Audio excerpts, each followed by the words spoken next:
tudo cada vez melhor? Espero que seja tudo cada vez melhor na sua vida.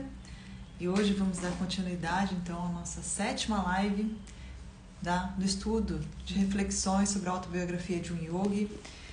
Reflexões, insights, histórias sobrenaturais. Hoje eu trago mais uma. E hoje falando sobre astrologia.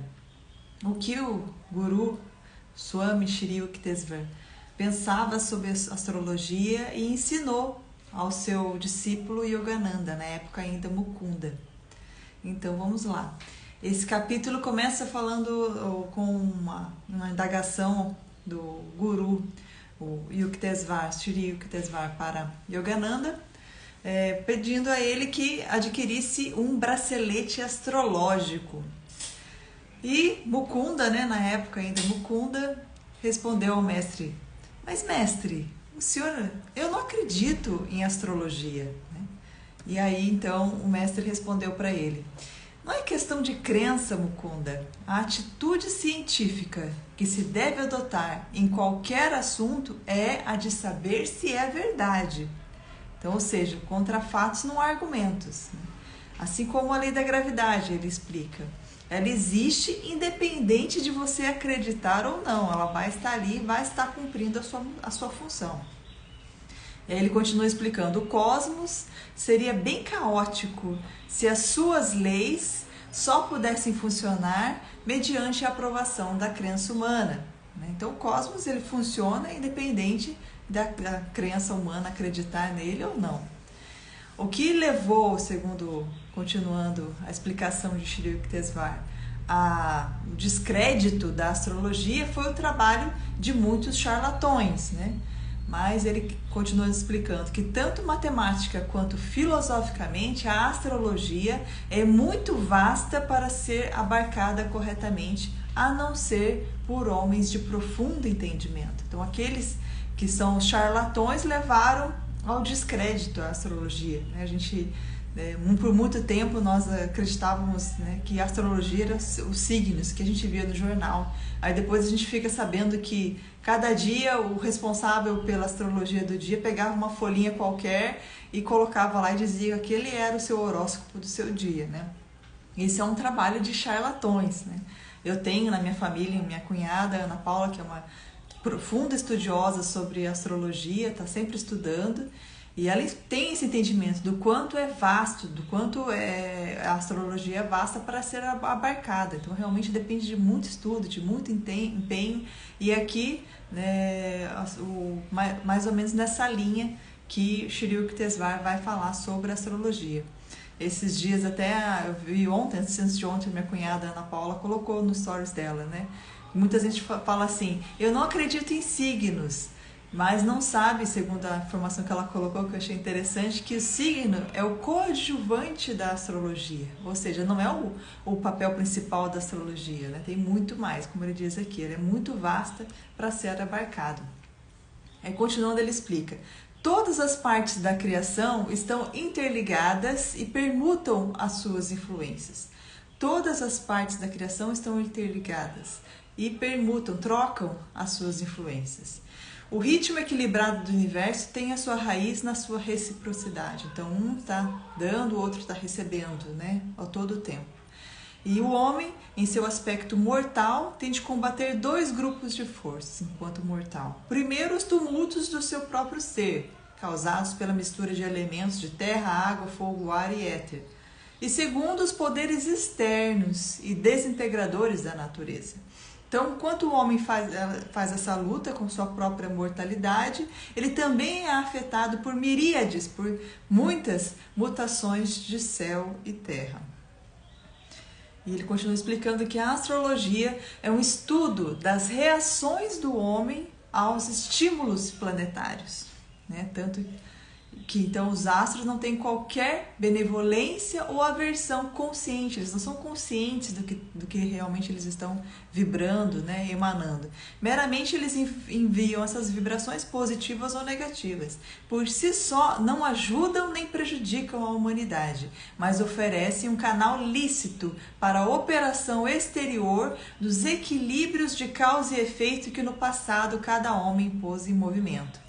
Então, a astrologia, então, o estímulo planetário faz com que simplesmente eles estão cumprindo a sua função de operação exterior, né, de equilíbrio de causa e efeito do que fizemos no passado.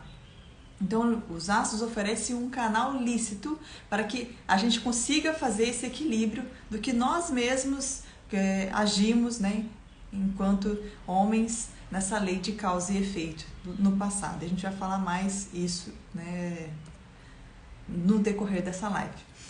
Então, se a gente está aqui vivenciando essa vida, vamos fazer uma reflexão aqui agora, pausa para reflexão, vivenciando essa vida na qual nós estamos, de certa forma, sofrendo sofrendo entre aspas, né, o resultado das nossas causas e efeitos. Então, nós estamos, entre aspas, novamente, sofrendo o resultado das nossas escolhas, né, todos nós. Então, por isso, qual seria o melhor caminho para que a gente não sofresse com as nossas escolhas, não estivéssemos passando, né, por situações não tão boas? O caminho da retidão, que é o caminho que o budismo, né, ele tem como o propósito do budismo, esse caminho reto, esse caminho da retidão. Essa sugestão, então, de como nós vivermos aqui, através desse caminho da retidão, esse caminho do Dharma, né, esse caminho do bem. Buscando esse equilíbrio nas nossas ações, sem muitos excessos e sem faltas, esse caminho do meio. Então, esse seria um bom caminho para que a gente pudesse, então, não sofrer tanto com essas causas e efeitos, né, dos efeitos das nossas escolhas. Então, e o bom e o mau karma, né, segundo um estudo que eu tenho feito também, é interessante falar que esse bom e o mau karma, de tanto bom quanto mal, nós estamos criando essas causas, né? Então, ao mesmo tempo que a gente está achando que a gente está fazendo uma coisa muito boa, mas se a gente faz pensando que é o nosso ego que está fazendo, também aquela ação, também a gente vai ter que, de certa forma, sofrer, né, a consequência. E continuando aqui o que ele diz, né? O Shri Yukteswar continua dizendo: uma criança nasce no dia e na hora exatos em que raios celestes estão em harmonia matemática com seu karma individual. Então, seu horóscopo é um retrato desafiante, revelando o seu passado inalterável e os resultados prováveis em seu futuro. Então, o mapa astral ele só pode, contudo, ser corretamente interpretado por homens de sabedoria intuitiva. E estes são raros, segundo Shri Yukteswar.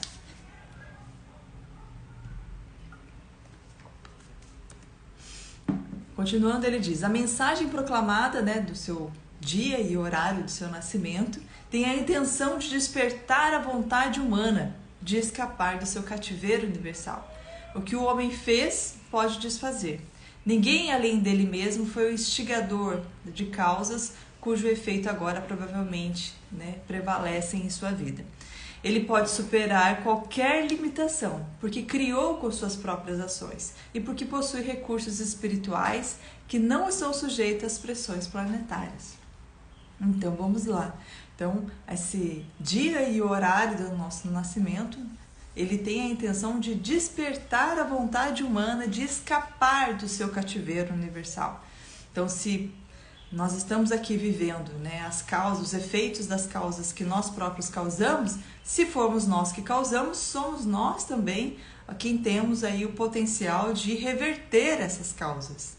E a gente vai entender por que como nessa live. E os recursos espirituais, né, que nós temos não estão sujeitos a essas pressões planetárias. E a gente vai entender como que nós podemos usar também esses recursos espirituais para não sofrer tanto com essas pressões planetárias. Continuando, ele diz o seguinte: o homem sábio derrota seus planetas, isto é, seu passado, transferindo sua fidelidade da criação para o Criador. Enquanto mais ele perceber sua unidade com o espírito com E maiúsculo, menos será a sua dominado pela matéria. Então o homem, ele derrota seus planetas, derrota esse plano astral que está aí planejado para ele, né? Isto é, a partir do seu passado. Então nós viemos, segundo o ensinamento de Yogananda, né, trazendo muito desses registros, né, e ele vai falar aqui de forma até inconsciente, de vidas passadas, das causas que nós trazemos de vidas passadas. E muitas vezes nós começamos a nossa vida aqui inconscientes, dormindo nesse sono, né, com essa amnésia do que foi feito no passado. E ao mesmo tempo que nós estamos dormindo, inconscientes disso, nós temos essa tendência, trazemos essa tendência junto com a gente. Mas nós podemos superar tudo isso quanto mais nós conseguimos perceber essa nossa unidade com o Espírito. E assim menos nós seremos dominados por essa matéria. E ele diz: a alma sempre é livre e é imortal, porque não tem nascimento, não pode ser regida pelos astros. Essa alma, né, esse Atma, essa nossa essência, esse nosso Cristo interno, sempre é livre e imortal, porque não tem nascimento nem morte, né? Esse Filho de Deus que existe dentro de nós. Assim como a gente aprende estudando a Bíblia, né? Aquele que nasce de novo, não da carne, não da vontade do homem, mas nasce da vontade de Deus, essa transformação interior, né? Aquele que crê em mim, ainda que esteja morto, viverá, e todo aquele que crê e vive em mim nunca morrerá. Então não existe nascimento, não existe morte para essa alma, para essa essência eterna e imortal da qual nós fazemos parte. Continuando, ele diz: o homem é uma alma e tem um corpo. Quando situa apropriadamente o seu senso de identidade, deixa para trás todos os padrões compulsórios. Enquanto permanecer confuso em seu estado comum de amnésia espiritual, experimentará os grilhões sutis das leis do ambiente. Então o homem, ele é uma alma e tem um corpo. Quando ele situa apropriadamente o seu senso de identidade, então quando ele está realmente colocando o seu senso de identidade aonde? No corpo ou na alma, né? No eterno ou no mortal? Quando ele situa propriamente o seu senso de identidade, ele deixa para trás os padrões compulsórios, aquelas tendências, né, do ambiente das nossas vidas passadas. Quando ele situa apropriadamente o seu senso de identidade no seu ser espiritual, na sua ligação com o divino, né, com o Criador.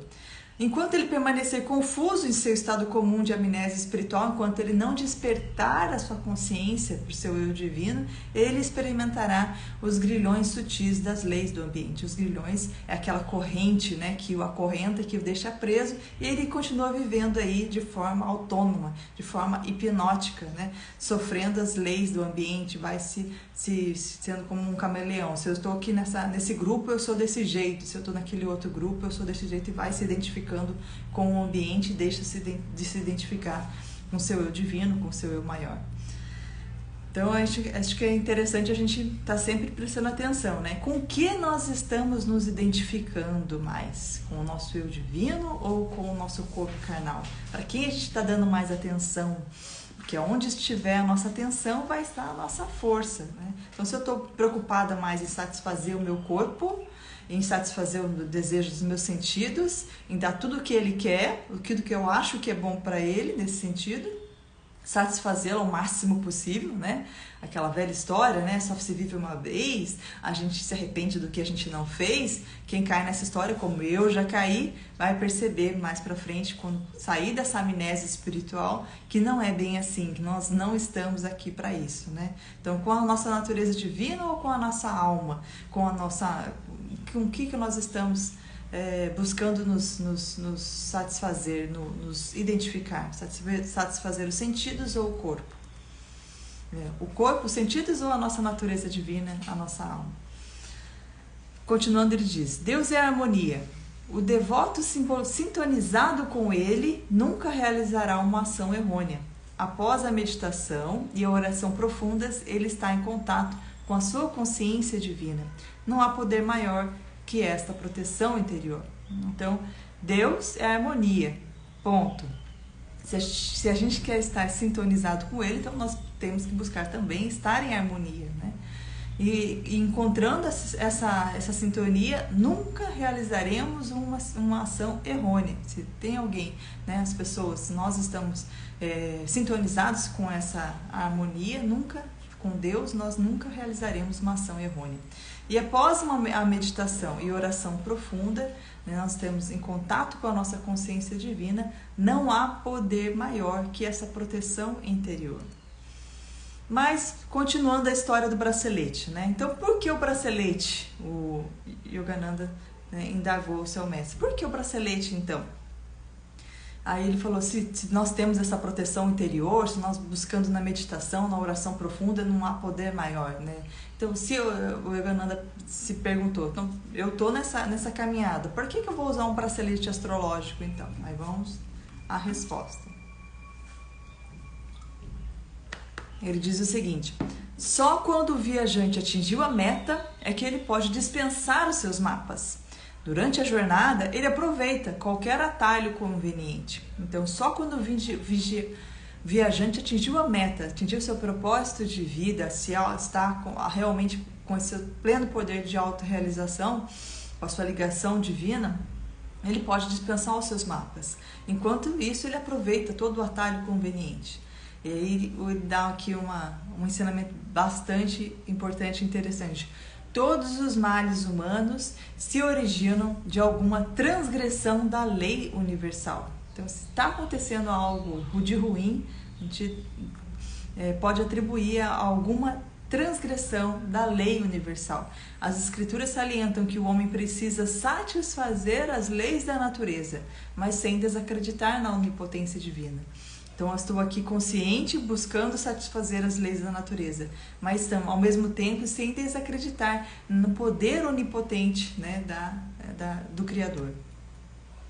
Por uma série de meios, a prece, o poder da vontade, a meditação, a consulta de santos, braceletes astrológicos, os efeitos do passado podem ser diminuídos ou anulados. Então, por uma série de meios, a gente pode utilizar para fazer com que esses efeitos das causas do passado sejam diminuídos ou anulados, né? Prece, o poder da vontade, né? Nossa vontade que a gente já falou aqui, que é o nosso poder, está mais ligado, né, ao Criador, que está lá no topo da nossa constituição, a vontade. Nesse mero desejo, uma vontadezinha, é a força de vontade que a gente pode utilizar, né, e potencializar. Usar a meditação, consultas de santos, braceletes astrológicos. Os sábios, continua Shri Yukteswar dizendo, descobriram que os metais puros emitem uma luz astral, poderoso neutralizante dos influxos negativos dos planetas. Certas plantas também. Mais eficiente que tudo são as pedras preciosas, sem jaça e com não menos de 2 quilates. Então, sem jaça seria nenhuma rachadura, nenhuma sujeira, nenhuma mancha, né, nessa pedra preciosa. Então, os sábios antigos já descobriram que esses metais, essas pedras preciosas emitem uma luz astral poderoso neutralizante desses fluxos, dessas vibrações negativas dos planetas. O emprego preventivo da astrologia, na prática, foi pouco estudado seriamente fora da Índia, segundo Shri Yukteswar. Então, ele continua explicando. Para um propósito geral, eu sempre indico um bracelete feito de ouro, prata e cobre. Para um propósito específico, eu sugiro para você, nesse caso, um de prata e chumbo. Aí o Yogananda perguntou, mas que propósito específico é esse, né? Que eu preciso utilizar esse bracelete de prata e de chumbo? Aí, então, o Shri Yukteswar explicou. Os astros estão com interesse inamistoso para com você, né? Daqui a um mês você vai começar a sofrer do seu fígado. Essa doença, ela tem a duração prevista de 6 meses, mas com o uso do bracelete você pode reverter para 24 dias. E realmente aconteceu que o Yogananda, na hora que teve essa previsão, não acreditou, porque estava em plena saúde, tranquilo, mas exatamente 30 dias depois ele começou a sofrer do seu fígado e de forma assim agoniante. E na mesma época o mestre saiu ali do ashram e foi para Benares, numa outra casa que ele tem, onde foi justamente onde o Yogananda o encontrou pela primeira vez, e passou lá esses dias E aí o Yogananda tentando aguentar aquela situação sozinho, suportar, mas chegou aos 23 dias, ele não estava aguentando mais aquela dor, e ele foi atrás do mestre em Benares. Chegando lá, o mestre cheio de visitantes que estavam lá buscando a bênção divina de estar, né, na presença de um mestre como ele. O mestre o recebeu muito bem, mas não deu muita atenção, passou todas as suas atividades ali com aquelas pessoas. No final da noite, o Yogananda lá jogado num canto com muita dor, o mestre foi falar com ele e falou: você deve estar aqui por causa da sua doença, né? Faça o exercício do estômago que eu lhe ensinei. Aí o Yogananda respondeu: se o senhor soubesse a dor que eu estou sentindo, não me pediria isso, né? Mas mesmo assim ele tentou fazer o exercício ali, e o Shri Yukteswar ficou andando de um lado para o outro, olhando para o céu. Aí chegou uma hora que ele olhou bem fundo nos olhos do Mukunda e falou: você diz que sente dor, mas eu afirmo que não tem nenhuma. Como pode existir uma contradição? Olhando bem nos olhos, essa contradição, olhando bem nos olhos do Mukunda. E naquele mesmo momento, né, o Yogananda sentiu um jubiloso alívio daquela dor que desapareceu como se nunca tivesse existido. Naquele mesmo olhar, com aquela afirmação do mestre. E aí ele faz menção de agradecer, né, a reverência aos pés do mestre, e o mestre não deixa com que ele agradeça a ele mesmo e peça que ele se levante. Que isso, para com isso, vamos admirar aqui o luar, né? E eles ficaram ali naquele momento admirando o luar, e o Yogananda percebeu que o mestre não queria que ele tivesse, né, o sentimento de que tivesse sido ele, o mestre Shri Yukteswar, que o tivesse curado, e sim Deus. Então por isso ele não aceitou o agradecimento, e o Yogananda, a partir daquele dia, não teve mais aquela dor agoniante que ele estava sentindo. Então aí o Yogananda começa a dizer da própria história dele com a astrologia, né? Que ele tinha tido um mapa astral e ele tinha muito preconceito com relação à astrologia, aos astrólogos, porque ele percebia que as pessoas se prendiam servilmente àquela previsão, né? Então, no caso dele, ele teve um mapa astrológico que previa que tanto que ele ia na meninice fugir para o Himalaia, o que realmente aconteceu, como também previa que ele ia se casar 3 vezes e enviuvaria 2. E ele, como tinha essa busca espiritual, essa missão espiritual muito forte, não tinha interesse nenhum em se casar, né? Então ele ficou muito bravo com essa previsão que tinham dado para ele. Até que um momento, nas suas meditações, nas suas orações, na sua prática, ele percebeu que aquilo ali não ia acontecer. Queimou o pergaminho do seu mapa astrológico e escreveu, né, colocou num saquinho as cinzas e escreveu um rótulo, né, cinzas, né, do passado. Então, e aí o seu irmão Ananta, vendo aquilo, falou assim: não adianta você queimar o pergaminho que você vai acabar com a previsão que foi feita. Uma delas já aconteceu, que foi a sua fuga para o Himalaia. Mas mesmo assim ele ficou firme na sua determinação. E Shri Yukteswar diz uma frase seguinte aqui nesse momento: quanto mais profunda for a autorrealização de um homem, mais ele influenciará o universo inteiro com suas vibrações espirituais sutis, e menos ele será afetado pelo fluxo dos fenômenos. Então, quanto mais profunda for essa autorrealização, mais ele influenciará o universo inteiro com as suas vibrações espirituais sutis, e menos ele estará afetado pelo fluxo dos fenômenos. O que seria essa autorrealização? Essa sua identificação com o Criador, né? Essa sua proximidade, a sua sintonia com o Criador. Menos ele será influenciado e mais ele influenciará com as suas vibrações espirituais sutis. E aí ele continua dizendo que a fé na proteção divina e o uso correto da vontade, mais uma vez, que Deus dá ao homem, são forças mais formidáveis que as influências vindas dos céus. Então, a fé na proteção divina e o uso correto da vontade que Deus dá ao homem são forças mais formidáveis que as influências vindas dos céus. Então, quero compartilhar também que essa minha própria cunhada que eu comentei aqui no início fez um mapa astral para mim um tempo atrás, e eu, na verdade, até nem queria ouvir muito, porque eu me considero uma pessoa também bastante que se impressiona, né, demais, e como eu sei desse poder da mente, do poder dos pensamentos como concretizador de tudo, fiquei um pouco receosa de ouvir. Até meu marido está aqui ouvindo, eu nem falei para ele o que ela falou, né? Mas duas coisas que eu posso compartilhar aqui agora, que eu achei interessante, que ela falou que percebeu no meu mapa astral duas forças muito poderosas, né, contrárias, né, boa e ruim, né, que estão ali brigando no meu mapa astral. Então, duas forças muito poderosas estão ali fazendo força uma contra a outra. E que no próximo ano, que foi um ano, que seria um ano muito difícil, e que ela chegou a falar na possibilidade de uma morte, estava vendo uma morte, alguma coisa assim do tipo, né? E foi realmente o ano que justamente a minha sogra teve um desaparecimento que foi bem complicado, desesperador para todos nós aqui, né? Ela estava sofrendo de esquecimento e de repente ela realmente, por algumas horas, ela ficou perdida, né, aqui no Rio de Janeiro.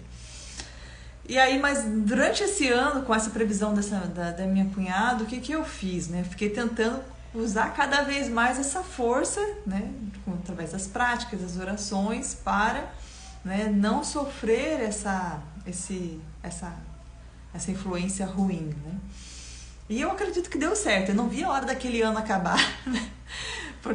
Por conta dessa previsão. Não cheguei a falar isso para ela, não sei se ela vai assistir, vou falar para ela assistir aqui depois, mas eu achei interessante ele falando isso, né? Na fé, na proteção divina. Então, a gente exercer essa fé e o uso correto da vontade que Deus dá faz com que são forças mais formidáveis do que as influências vindas dos céus. Então, como ele diz no início, não é que não exista, porque simplesmente está aí como um canal lícito para operar o equilíbrio das nossas causas, né? Mas que a gente pode também atuar a partir da nossa vontade que Deus dá. Continuando, ele diz: a inscrição dos astros na hora do nascimento não significa que o homem seja um fantoche de seu passado. Na verdade, o próprio firmamento procura despertar a determinação humana de ser livre de toda limitação. Deus criou cada homem como uma alma dotada de individualidade, essencial à estrutura universal, seja no papel temporário de pilar ou de parasita. Depende de vitórias internas e não de externas. Então, isso depende de vitórias internas e não de externas. Então, o papel, né, dessa inscrição, nossa hora de nascimento, quer com que a gente faça, né, desperte a nossa determinação de ser livre de toda essa limitação. E a gente pode ser pilar ou parasita, dependendo do quê? Das nossas vitórias internas, mais do que externas. Então, como dizia, né, o filósofo Epíteto, o único lugar onde a gente pode ser livre é dentro de nós mesmos, verdadeiramente livres, né? Independente do que está acontecendo externamente. Então, buscar essas vitórias internas, né, para que a gente consiga ser pilar e não parasita. Continuando, ele diz: os homens escapam à prisão da dualidade da criação à medida que despertam para a consciência de sua inseparável e divina união com o Criador. Então, a gente sai dessa prisão que a gente já falou aqui, né, da dualidade, do bem e do mal, dessa polaridade, à medida que a gente consegue ir despertando para a nossa consciência dessa inseparável e divina união com o Criador. É mais uma verdade, né, que existe independente da gente acreditar ou não. E para isso, então, para a gente ir finalizando, o que a gente pode fazer, como a gente já estudou aqui nessa live, né? Procurar a meditação, esse exercício da vontade, né? Onde a gente vai colocar a nossa atenção e potencializar essa nossa vontade. Para tudo isso, a gente precisa ter primeiro um propósito, uma meta, né? De quem a gente quer ser, de quem a gente quer realmente, no final das contas, deixar, né, como legado aqui da nossa existência. E para que isso realmente a gente consiga estar nesse caminho, é necessário então essa autoavaliação diária que a gente aprendeu aí com a professora Lucilena e tá sempre, que por sua vez aprendeu com Pitágoras e está sempre nos orientando nesse sentido. Então, essa autoavaliação diária para verificar se a gente está cada dia nesse caminho ou se a gente foi mais longe dele ainda. Então, assim eu vou encerrando a live de hoje. Agradeço a atenção, muito obrigada, fique com Deus. Até a próxima.